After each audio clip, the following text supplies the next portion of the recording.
You ever take a look around and you wonder to yourself if neighborhoods, actual neighborhoods, even exist anymore? I mean, sure, people they still live near each other. I mean, but back in our day, I mean, we didn't just live on a street. I mean, we were part of this whole damn ecosystem. Every block had its own rhythm, its own characters, its own unwritten rules that every kid understood instinctively. I mean, we didn't need neighborhood watch signs because every mom with a perm and a pack of Virginia Slims was already watching everything we did. I mean, there wasn't a single thing that happened on that street that didn't get reported by 5 p.m. And somehow, man, that shit spread faster than social media ever could today. But back then, there was this unspoken code. If you grew up in that era, you knew it by heart without ever being told. First rule, you respected the boundaries. I mean, every neighborhood had its invisible borders. You knew exactly how far you could go on your bike before you were officially in someone else's territory.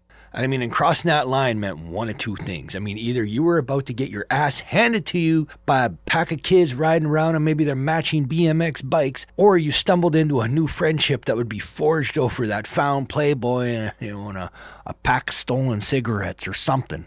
There was always some kind of chaos. I mean, there was no in between. And then, of course, there were the houses.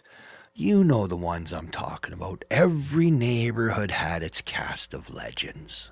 I mean, there was that scary house. Usually the paint was peeling, the yard was overgrown, and the rumors swirled about the guy who lived there. I mean, he was either an escaped convict, a hermit who ate squirrels, or just some poor old dude who couldn't stand the damn kids. I mean, we didn't have internet to go fact check these things, so we just made shit up, and every kid believed it. And yet right next to that one was the snack house. You know the snack house? It was that mom that had popsicles in the freezers, Kool-Aid that would melt to your teeth, and an open door policy that somehow defied all parental logic. I mean, she didn't care if 5 sweaty-ass kids came charging in after playing tag and running through the mud and the dirt. She just handed out snacks like she was running UNICEF. I mean, every kid wanted to be this woman's adopted child. And then there was the guy. You know the one. The guy who always seemed to be pushing a grocery cart full of empties.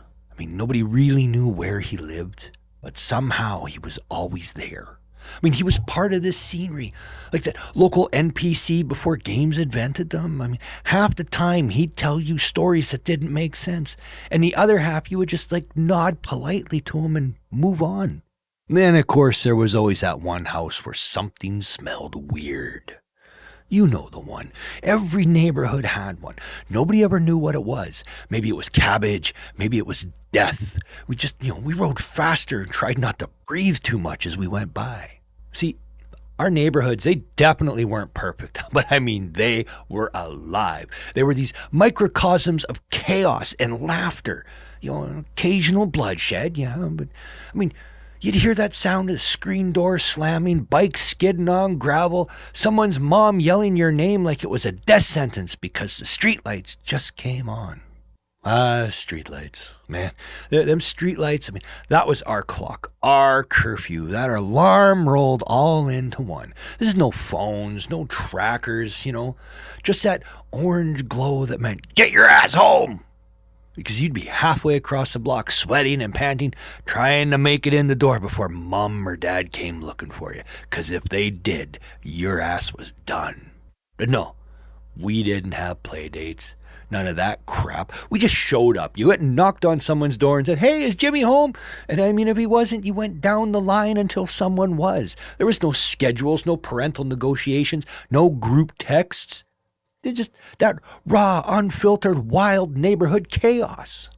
And of course, every kid had their role. There was the tough kid, the one who would fight anyone, anywhere, anytime. And there was the funny one, the fast one, the fat one, the skinny one, the kid whose parents actually bought him brand name snacks, and the one with the cool dad who had all the tools and yet never used them. And we all had that one friend whose basement smelled like a wet carpet and mystery. But you know what made it all work? That code. Nobody wrote it down, but we all lived by it. You didn't snitch. You didn't ditch your friends, and you sure as hell didn't tell someone's mom what actually happened when that window broke.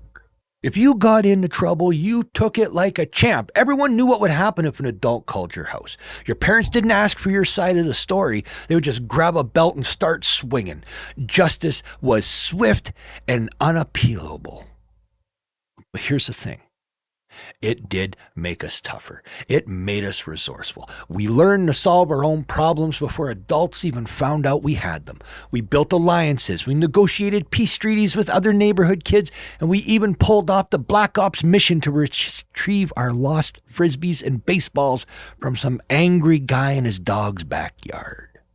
Speaking of, every street had that dog. You know the one that looked like it had eaten a kid once and was ready for seconds, We'd creep up to that fence, you'd throw something just far enough to make it bark, and then, you'd run, laughing the whole way while you were at it. I mean, this was our version of parkour for the day. And yet, sometimes, you got bit. Or you wrecked your bike, or you came home with half your skin missing beside you because you decided to jump the ditch again and you didn't make it. But you didn't complain. We wore those scars and we still carry those scars like trophies. When you look back at it, it's really kind of amazing how self-contained these neighborhoods were. Everyone knew each other. Everyone's mom was your mom when it came to discipline. And every dad was some combination of a mechanic, philosopher, part-time enforcer.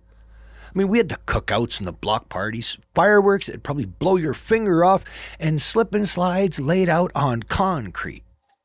Yet every day, was a little dangerous, a little unpredictable, and yet somehow completely safe. Because in the end, we all looked out for each other.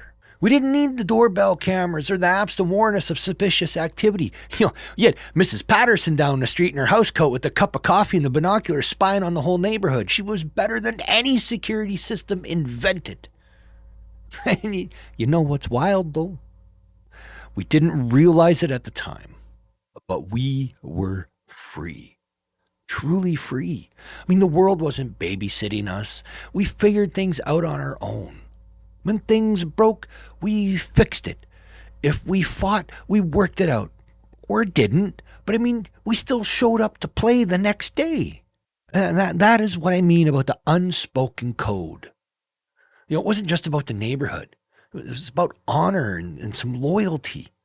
It's about learning that life works better when everyone's got each other's backs, even if you threw a few punches along the way. Today, it feels like the world's gone. Streets are quiet, kids stay inside, nobody knows their neighbors anymore. It's like everyone's living next to strangers instead of in communities. But yet, for those of us who grew up back then, we do remember.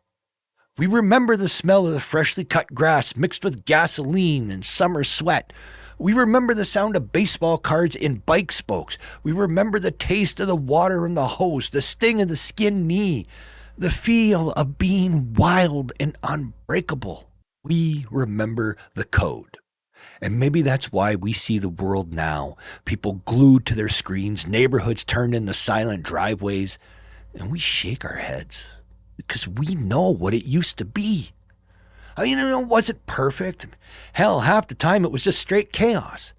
But it was real, and it was alive, and we were lucky as hell to have it.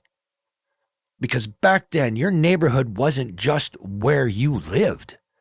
It was who you were.